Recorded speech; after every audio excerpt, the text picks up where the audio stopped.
Bom, muito triste o que a gente vem assistindo lá em relação ao Rio Grande do Sul. Santa Catarina também atingida, mas nada próximo do que aconteceu no Rio Grande do Sul.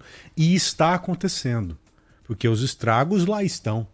Nós não tivemos tempo hábil para permitir que a menor das coisas fosse recuperada. E infelizmente, minha gente, não sei se vocês já estão sabendo disso, a partir de quarta-feira vai começar a chover novamente no Rio Grande do Sul. Tem mais uma frente fria, só que frente fria, você sabe muito bem, se traduz em água. E todo o Vale do Rio Taquari, quando atingiu em alguns pontos 25 metros de nível, imagine só, 25 metros de nível de água. Vocês viram que até sofá foi encontrado no alto de árvore, vaca esteve no alto de uma casa, porcos a mesma coisa. Quando aquele rio subiu e, consequentemente, os seus tributários, os seus afluentes da mesma forma, as pessoas foram pegas de surpresa. Quem conseguiu escapar perdeu absolutamente tudo. Quem conseguiu escapar perdeu muito provavelmente alguma pessoa, se não parente, mas conhecido. Não à toa nós temos 47 vítimas até agora dessa tragédia, pessoas que morreram. Uma delas em Santa Catarina e a grande maioria no Rio Grande do Sul, em especial na cidade de Mussum. Cidade que foi brutalmente atingida ali, a principal cidade a ser atingida. Agora, ainda há inúmeras pessoas desaparecidas. Dezenas de desaparecidos. A gente tem visto uma força-tarefa em ação bem robusta. Policiais de vários cantos do Brasil, em especial da região sul, unidos para tentar resgatar essas pessoas que até agora não foram encontradas. E nós temos forças especializadas em quase todos os cantos do Brasil, né, Aninha? Temos, inclusive em São Paulo, né, Joel? Os bombeiros de São Paulo, de Minas Gerais, inclusive, né, são especializados em cenários de tragédia. E São Paulo enviou para o sul do país agentes especializados exatamente nisso, com experiência em desabamentos, em terremotos. O Luiz Felipe Nunes tem a informação completa aqui pra gente. Oi, Luiz. Tudo bem?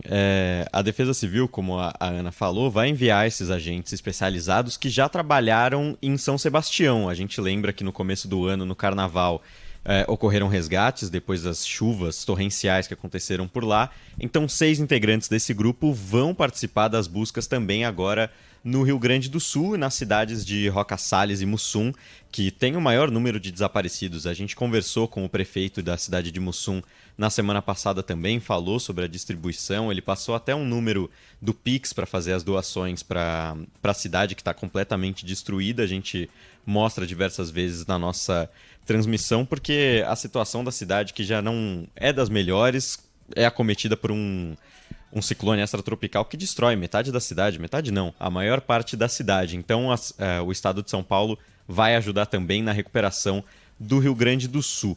Além disso, o estado de São Paulo também envia, agora de tarde, 21 toneladas e meia de donativos arrecadados pelo São Paulo Futebol Clube, que vão ser entregues à população desalojada na cidade de Lajeado, que foi também uma das mais atingidas.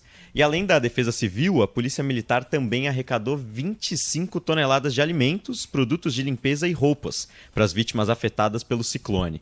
A ação faz parte da campanha SOS Calamidades, promovida pela Legião da Boa Vontade.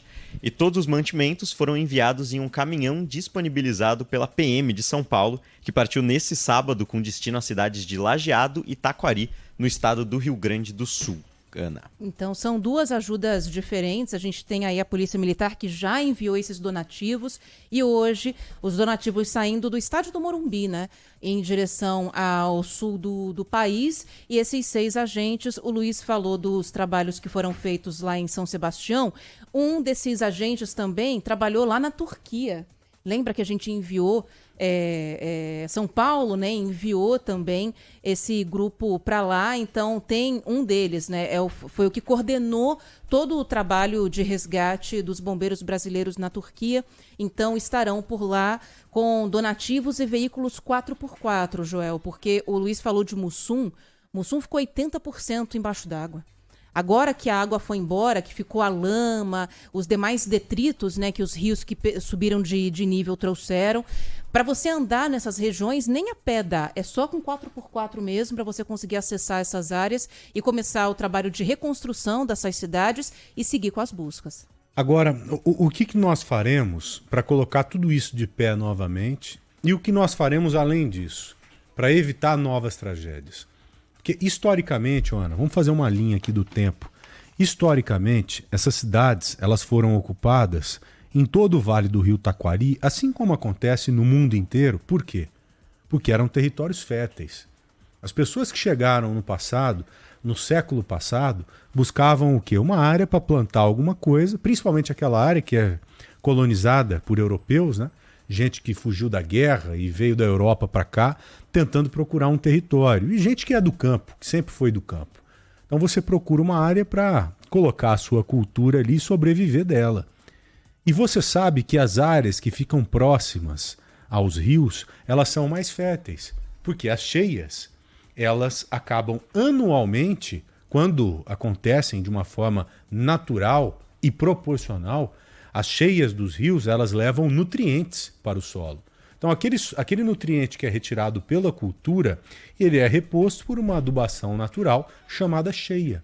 Os nutrientes que estão dentro da água acabam ficando naquela área novamente, você repõe os nutrientes e no ano seguinte você consegue plantar novamente e fazer uma colheita bem legal, assim como você fez no ano passado.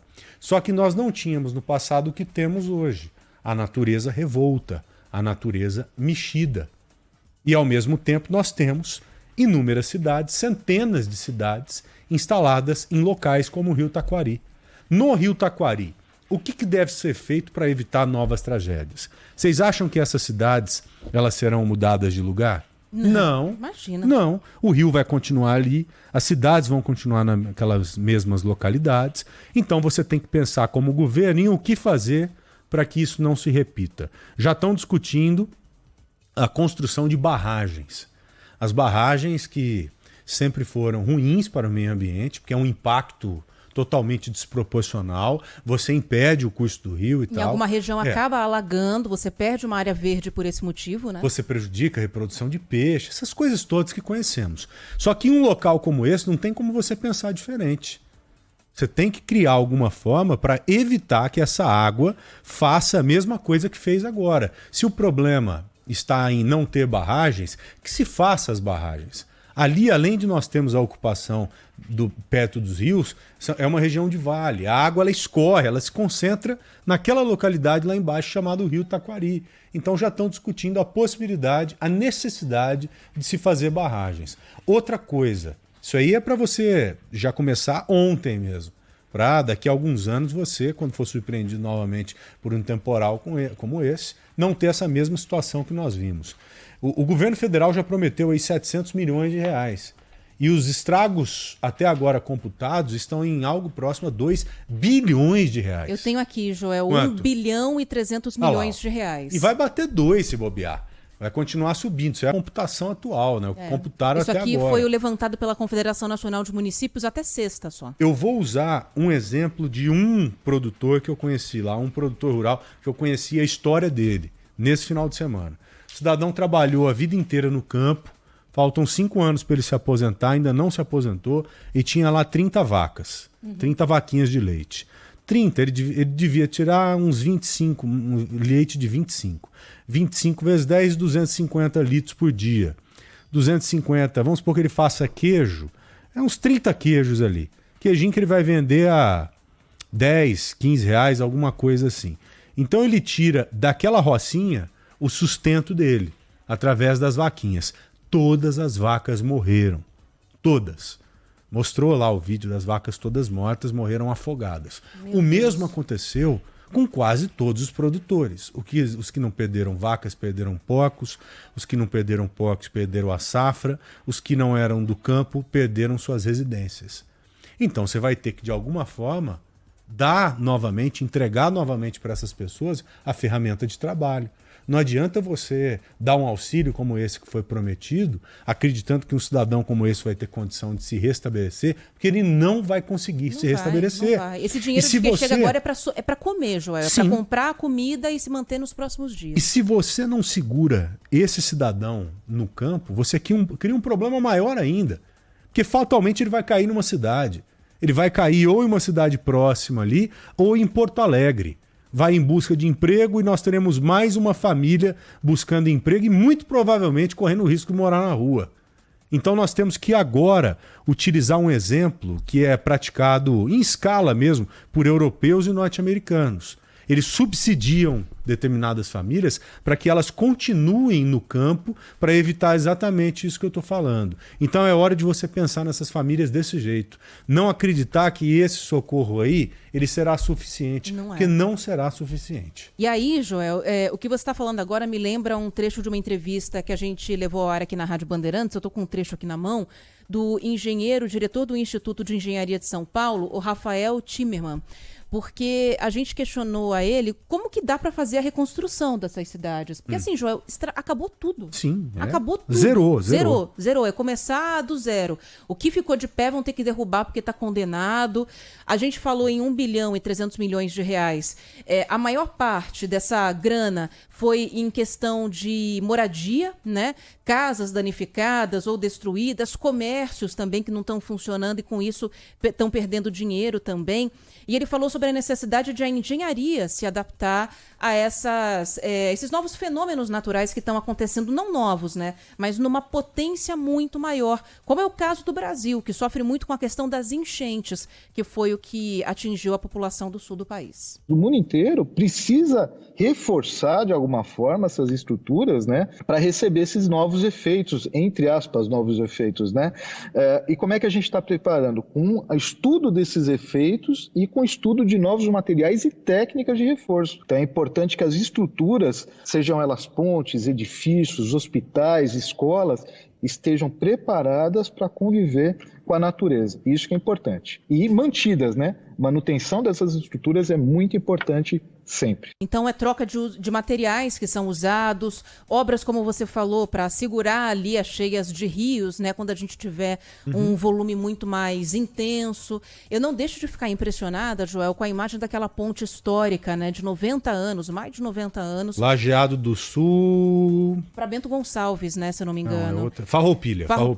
Lajeado do Sul, Farroupilha. Mas a distância da ponte para o nível do rio era imensa. Imensa. E a ponte ficou submersa. Eu não falei 25 metros em alguns lugares? Exatamente. Então, porque a gente não vai conseguir reverter essas mudanças climáticas a curto prazo. Então é isso, a gente conseguir se adaptar a elas para causar menos prejuízo, né? Não tem como você fugir de barragens. Por isso que lá estava também na visita oficial que o governo federal fez, representado pelo presidente em exercício, Geraldo Alckmin, que é o vice-presidente, que inclusive conversou com o Datenão, né? No sábado, no Brasil Urgente. Eu acompanhei, acho que foi ontem, um resultado na entrevista que ele fez lá, e cobrando, é claro, exatamente essa ajuda que nós estamos dizendo aqui, que tem que ser numa proporção muito maior em relação ao que já foi anunciado. A Marina Silva lá estava provavelmente já para discutir essas questões ambientais e deixá-las de lado, porque agora não tem como pensar em outra coisa, não. Você tem que agredir mesmo, de alguma forma, entre aspas, o meio ambiente, para evitar que novas tragédias como essa se repitam. Porque não adianta você fazer igual o engenheiro disse aí, provavelmente, em colocar material diferente, em fazer construções diferentes dentro da cidade, se a cidade for atingida desse jeito novamente. Não, o que ele fala também é em relação a isso. Tem que ser também é em relação a isso. É fazer construções mais resistentes, mas também criar maneiras de diminuir o impacto, né, das chuvas intensas, muito volumosas. Exatamente. Você tem que ir na origem do problema. E nesse caso, ir na origem é conter um pouco mais a água que escoa lá no Vale do Taquari.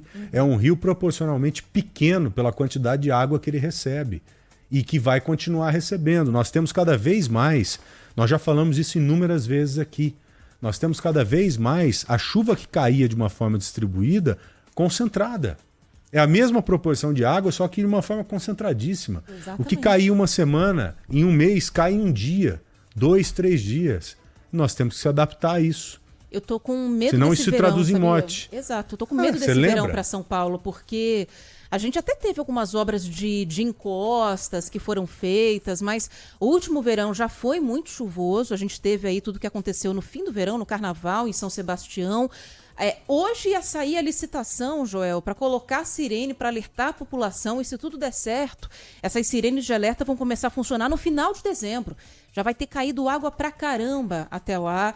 Então, se o verão vier como está prometido para São Paulo também, por causa do El Niño, né, que traz chuvas mais fortes, a gente pode ter muitos problemas. Eu fico realmente preocupada.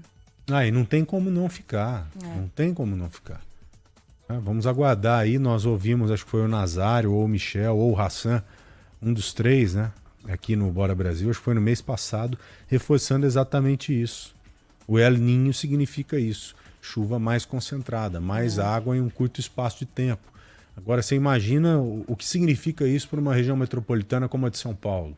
É o que nós passaremos a viver a partir do mês que vem. Setembro, outubro, né? Agora mais já, em novembro né? Agora, agora é um pouco mais quente, mas você tem razão. É mais a partir do mês que vem o mesmo. pau canta mesmo em dezembro e janeiro. E às vezes em fevereiro. São os meses mais críticos. Então, infelizmente, a gente vai ter que se preparar e criar alguns alertas aí.